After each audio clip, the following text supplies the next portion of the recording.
तो राज ठाकरे का शरद पवार पर बड़ा आरोप भी सामने आया। इस बीच बड़ी खबर आपको बता दें, शरद पवार को सब पता था। ये संभव नहीं कि शरद पवार को पता नहीं, ये सारा उनका पॉलिटिकल ड्रामा है, ये राज ठाकरे कह रहे हैं। और ये भी कह रहे हैं कि कौन किसका सियासी दुश्मन पता नहीं। राज ठाकरे का ये बहुत बड़ा बयान है जिसमें वो ये कह रहे हैं कि शरद पवार को सब कुछ पता था, यानी अजीत पवार बगावत करेंगे ये पता था, वो सरकार में शामिल होंगे ये पता था। इस तरह की बात राज ठाकरे की तरफ से कही गई है। त्यांचा काही संबंध नाही या गोष्टींचा,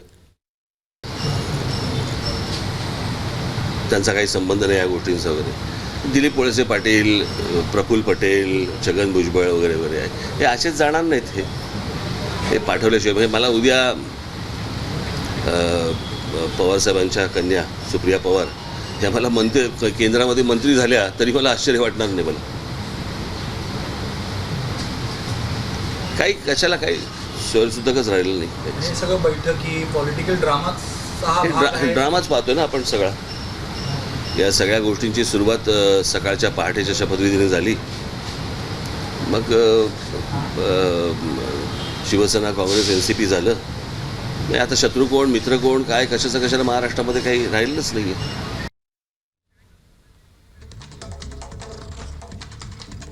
तो लगातार बड़ी जानकारी हम आपको दे रहे हैं, लेकिन इस बीच हमारे साथ आराम कदम जुड़ गए हैं बीजेपी नेता। सर, जिस तरह से अभी हम सुन रहे थे, ठाकरे साहब ये कह रहे हैं कि ऐसा हो ही नहीं सकता कि शरद पवार को पता नहीं था, ये पॉलिटिकल ड्रामा है। क्या आप भी इस बात से इत्तेफाक रखते हैं? देखिए, उनके बयान पर हम कोई दलील नहीं देना चाहते, कोई वक्तव्य नहीं करना चाहते। केवल मात्र इतनी ही बात है कि आदरणीय मोदी जी के विकास के कामों को देखकर वे प्रशंसा करते हुए सरकार में शामिल हुए विकास के लिए, और वही बात हमारे लिए महत्वपूर्ण है। राज ठाकरे जी का दल अलग है, उनकी विचारधारा अलग है, वो क्या बोलते हैं, क्या ड्रामा है, क्या नहीं ड्रामा है, उस पर हमें कोई बयानबाजी नहीं करनी। वर्तमान स्थिति में पूरे देश का विपक्ष बिखर चुका है, और ये सारे विपक्ष को जो एक साथ लाने वाले श्रीमान शरद पवार जी के क्या हाल है, आज सारा देश देख रहा है। तो इसके लिए मूल बिंदु, लेकिन राम कदम जी, ये गंभीर बात है ना सर, ये गंभीर बात है। अगर राज ठाकरे कह रहे हैं कि ऐसा हो ही नहीं सकता कि शरद पवार को नहीं पता था, ये एक पॉलिटिकल ड्रामा है, जिस तरीके से वो अब फिलहाल शक्ति प्रदर्शन करें और ये दिखाने की कोशिश कर रहे हैं कि मुझे कुछ पता नहीं था, ये तो गंभीर बात है ना। क्योंकि इससे पहले भी अजीत पवार आए थे और बाद में उन्होंने कदम वापस फेर लिए थे। आपको नहीं लगता कि स्टेटमेंट बहुत गंभीर है राज ठाकरे का? श्रीमान राज ठाकरे जी का ये जो बयान है, उनका अपना निजी बयान है। हर एक को भाषा स्वातंत्र्य है, उस आजादी के तौर पर हर व्यक्ति अपना बयान देता है। पर हमारे लिए दल करके इस समय क्या महत्वपूर्ण है कि देश का विपक्ष मोदी जी के सामने टिक नहीं सकता, बिखर चुका है, टुकड़े टुकड़े हो चुके हैं। पटना में जो विपक्ष की जो बैठक हुई थी, नौटंकी, ये हमारे लिए महत्वपूर्ण मुद्दा एक। और दूसरा महत्वपूर्ण मुद्दा है कि जब आने वाले सारे विधायक अपने दस्तखत करके राज्यपाल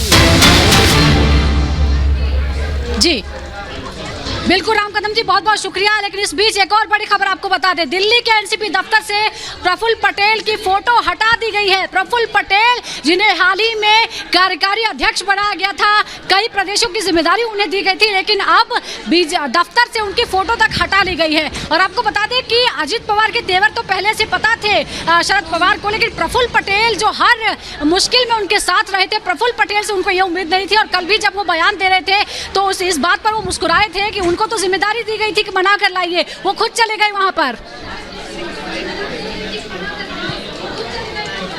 बिल्कुल, तो ये तस्वीर हम आपको दिखा रहे हैं दिल्ली में एनसीपी का जो दफ्तर है। देखिए, वहां जो अंदर भी तस्वीर लगाई गई थी प्रफुल्ल पटेल, जिनको हाल ही में कार्यकारी अध्यक्ष की जिम्मेदारी शरद पवार ने दी थी, लेकिन अब वो अजीत पवार के साथ चले गए हैं। और ऐसी भी चर्चा कि हो सकता है कि वो केंद्रीय मंत्रिमंडल में जगह भी पाएं। हालांकि उन्होंने खुद मना किया और ये कहा कि अभी दिल्ली को लेकर कोई चर्चा नहीं है। लेकिन देखिए किस तरीके से अब ये तस्वीर दिल्ली दफ्तर में, तो जहां विपक्षी एकता का बीड़ा उठाकर शरद पवार आगे चल रहे थे, वहीं अब उनके लिए मुश्किल खड़ी हो गई है। और तस्वीरें आपको दिखा दे, देखिए यहाँ पर आप तस्वीरों में देख पा रहे हैं, तमाम जो चेहरे हैं वो बैठकों में पहुंच रहे हैं, चर्चा का दौर चल रहा है। लगातार महाराष्ट्र की सियासत बैठकों के जरिए यहां पर उलटफेर की कहानी जो रविवार का दिन रहा है उसकी कहानी बयां करती नजर आ रही है। एक्सक्लूसिव तस्वीरें आपको दिखा रहे हैं।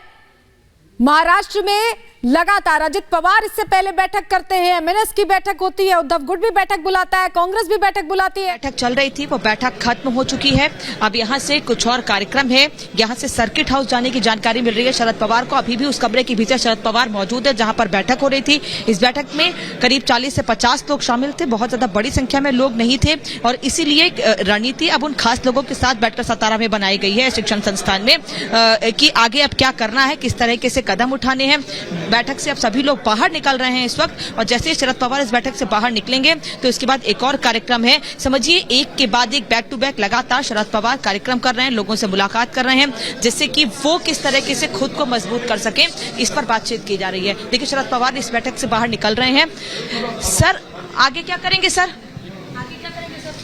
शरद पवार देखिए यहाँ से निकल गए हैं। उनसे हमने बात करने की कोशिश की, रुके जरूर यहाँ पर, लेकिन उन्होंने कुछ बोला नहीं क्योंकि वो अभी कार्यकर्ताओं से अपने बात कर रहे हैं। कार्यकर्ताओं के साथ जो उनके साथ बैठक में इस वक्त लोग थे उनसे बातचीत करके यहाँ से निकल चुके हैं शरद पवार। हम उनके साथ जाएंगे और ये देखेंगे कि अब आगे उनका क्या कार्यक्रम है, कहाँ पर उनको जाना है। कुछ लोग ये बता रहे हैं कि अभी उन्हें यहाँ से सर्किट हाउस जाना है। सर्किट हाउस जाकर कुछ और लोगों से मुलाकात करेंगे, कुछ और बातचीत करेंगे। समझिए महाराष्ट्र की राजनीति में घटनाक्रम बदलने के साथ ही 24 घंटे के भीतर 3 से 4 बैठकें शरद पवार की ओर से हो चुकी हैं, प्रेस कॉन्फ्रेंस हो चुकी है और मुमकिन है कि शरद पवार आज इन बैठकों के बाद एक और प्रेस कॉन्फ्रेंस करें और ये जानकारी दें कि आगे वो क्या करने वाले हैं। अभी भी वो सभी लोग जो इस बैठक में मौजूद थे, एक कमरे के भीतर ये बैठक हुई है जहां पर मीडिया अलाउ नहीं थी।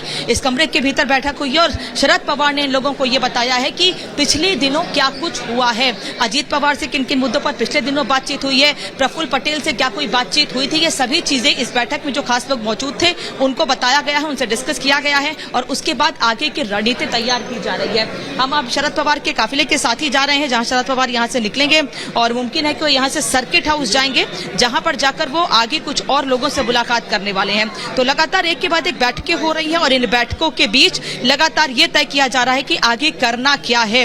24 घंटे के भीतर कई बैठकें हो चुकी हैं और अभी ये बैठक खत्म नहीं हुई है, बल्कि ये समझिए कि ये शुरुआत है बैठकों की शरद पवार की ओर से, क्योंकि लगातार रोहित पवार या जो दूसरे शरद पवार से जुड़े हुए एनसीपी के नेता हैं, कार्यकर्ता हैं, विधायक हैं। बिल्कुल अनामिका, आप लगातार नजर बनाए हुए हैं, बैठकों का दौर चल रहा है, सतारा में बैठक कर रहे हैं शरद पवार, लेकिन विपक्ष के जो दिग्गज नेता है शरद पवार अपने राजनीतिक जीवन के इतिहास में अगर कहें तो सबसे बड़ी मुश्किल में फंसते नजर आ रहे हैं। उन्होंने सोचा नहीं था कि 25 साल जिस पार्टी को उन्होंने बनाने खड़ा करने में इतना वक्त लगाया और जिन सहयोगियों के साथ इस पार्टी को खड़ा किया वही नेता उन्हें अकेला छोड़ देंगे। तख्ता पलट के पीछे भी ऐसा शख्स है जिसे पवार ने यानी अजित पवार को खुद शरद पवार ने राजनीति सिखाई और अब भतीजे ने चाचा को झटका दे दिया है। एक्सक्लूसिव रिपोर्ट के जरिए पूरी जानकारी आपको दे रहे हैं।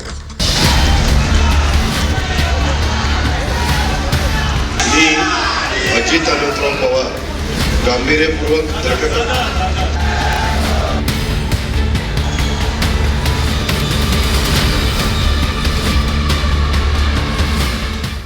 महाराष्ट्र का सबसे बड़ा दिग्गज, कभी विपक्ष का मुख्य चेहरा, कभी विरोधियों को भी एक साथ लाने वाला नेता, कभी प्रधानमंत्री पद का दावेदार, कभी कांग्रेस के सबसे मजबूत नेता। शरद पवार की पहचान कुछ इन्हीं तरीकों से होती थी।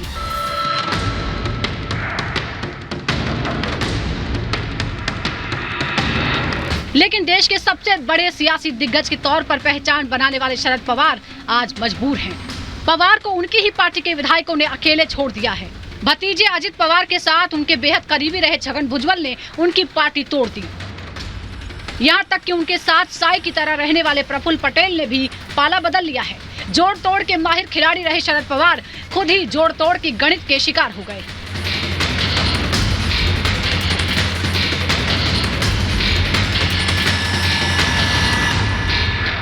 एक वक्त शरद पवार के राजनीतिक उत्तराधिकारी माने जा रहे अजित पवार का गुस्सा एक दिन में नहीं फूटा।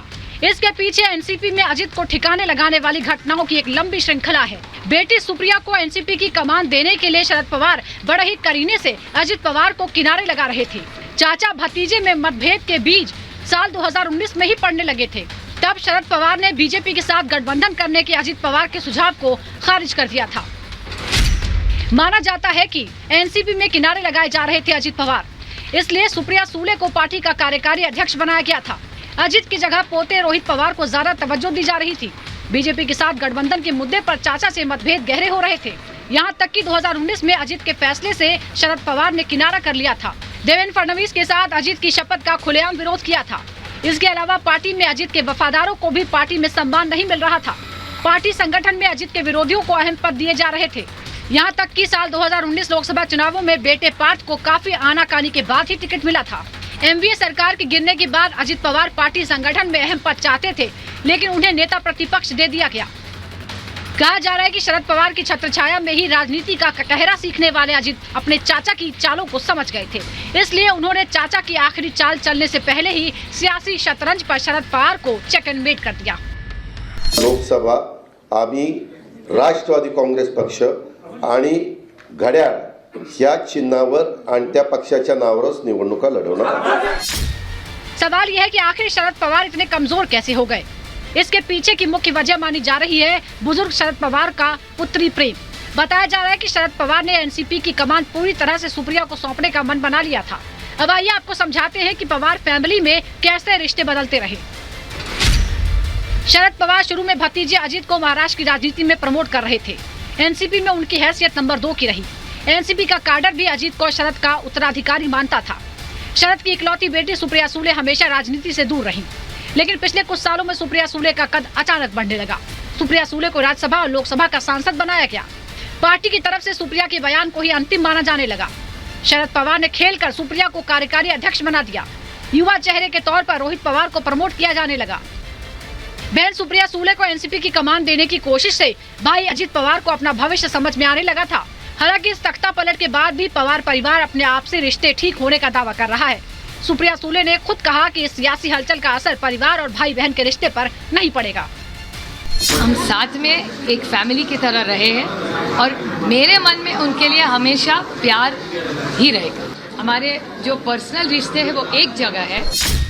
दूसरी ओर राजनीति की आखिरी पारी खेल रहे शरद पवार को अभी भी भरोसा है कि वो इस झटके से पार्टी को बचा लेंगे।